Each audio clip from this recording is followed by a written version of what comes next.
réunis pour une date importante, c'est les 1 an de l'école 42 et de son ouverture et de son lancement. L'ancrage réussi de l'école 42 sur notre territoire angoumoisin, c'est avant tout le résultat d'un effort collectif des collectivités locales et des entreprises du territoire.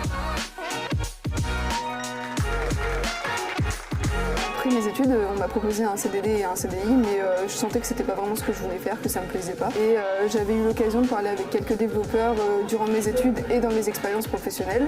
Donc je me suis tout de suite dit que passer du côté technique, ça pouvait être intéressant, vu que j'avais vu le côté juridique uniquement. J'étais pas un très bon élève en fait dans un cursus classique. Ce qui me plaît le plus à l'école 42, c'est l'échange avec les autres, donc ce qu'on appelle le peer-to-peer, et la liberté dans les projets. L'esprit de 42, c'est cette pédagogie singulière qui laisse une place majeure à la libération de la créativité de ses étudiants. Souvent on entend parler de l'école 42 comme une école de la seconde chance. Pour moi, c'est un peu l'école de la première chance, mais tard. J'ai raté mon parcours et de trouver une école qui permet à mon âge de reprendre ma formation, mon éducation, pour moi ça a été une chance.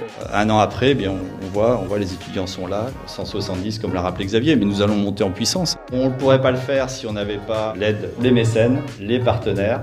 Eux aussi sont indispensables à notre fonctionnement. Sans eux, nous ne pourrions pas continuer et accueillir aussi bien les étudiants que nous le faisons aujourd'hui. C'est un vrai plaisir de pouvoir mener ce projet avec tout le monde au profit des étudiants.